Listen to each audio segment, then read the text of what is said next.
I believe that water is a right and not a commodity, and I hope that everyone can have access to clean water in the future.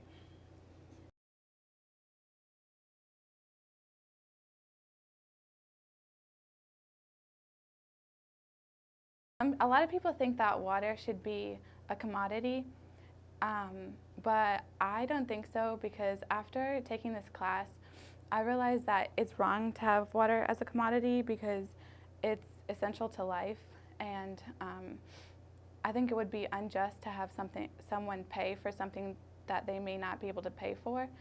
And one of the arguments is that food is essential to life as well, but and food is a commodity. But if you don't have the means or money to buy food, you can always grow it. I think it would be a lot harder and more work and time and effort into it, but you can still grow the food. But with water, even if you don't have the means or money to pay for it, you can't grow it. So I think it's unjust to make people pay for something that they need to live and they can't get it any other way.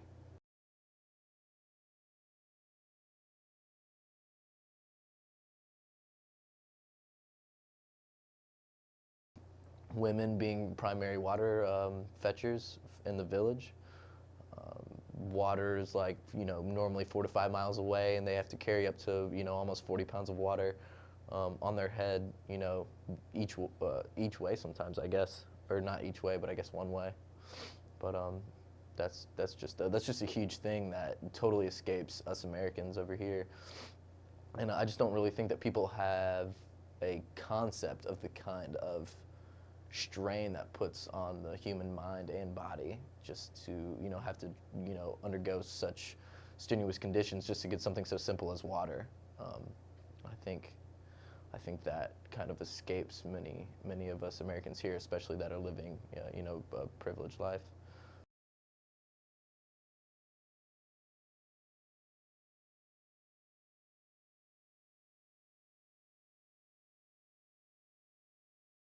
One thing that I learned from this class is that there are thousands of children dying each day because they don't have access to clean, safe drinking water. Actually, mothers don't even name their children until after they reach 1 year of age, because there is a high percentage that the child will not even live to see their first birthday. As a female and somebody that personally loves kids, I think this is really sad, because a lot of women have their child's names picked out before they even become pregnant.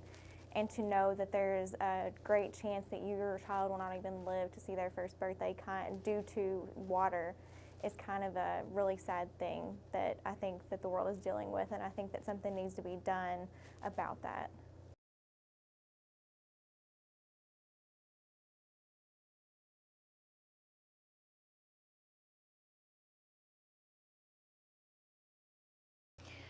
Through this class, we've talked about women's rights and how a lot of them have to walk up to 6 miles just to get water that is contaminated.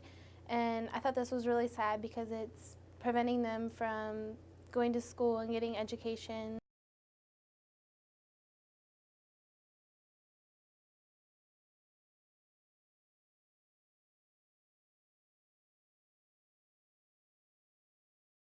I thought this was really interesting in the class, how I found out that like the women in Africa don't name their children until a year after they're born, because of the diseases in the water that make them sick. And that just shocked me, made me really sad when we watched the video from Water Step. I believe that it is a basic human right to have water. I do not think that water is something that should be sold for profit. I think every human has a right to it based on our need for it. It's an absolute necessity. So this social justice issue has led me to I felt like has really called me to go abroad and give a little bit of my elbow grease to help those out that are less fortunate. So I think Dr. Barnes has done a really good job of bringing to light many of the issues and really pushing us to explore them and explore them within our own conscience and, you know, how the crisis really affects us. So after kind of being pushed and poked and prodded, I think that it would really be a lot of fun, and I think it'd be very helpful to, you know, help those in need, help those that are less fortunate. I think that the water crisis is a social justice issue. It's something that everyone kind of needs to be aware of, which in this culture makes it a little bit difficult because unless you can actually see it happening, you don't feel that connection to it. But water's what keeps everyone alive, not just us. It's the animals, it's the plants, and it's what makes Earth Earth. So it's definitely something that we need to be aware of and actively trying to fix or at least prevent the damage that we could potentially cause in the future, just to make sure that our planet's suitable for living for everyone.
We learned that there are ways to help filter water, not just by these giant, enormous, expensive systems that you put in third world countries.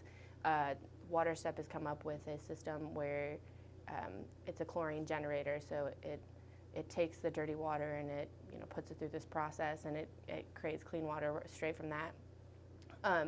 We actually set up this on M100, and it took us only 10 or 15 minutes to put all together. And it was very simple. Us, who we really have no idea, nobody's really an engineer, putting this together, it was very simple. So it's a great system that you can put into any country or city or village to help purify the water.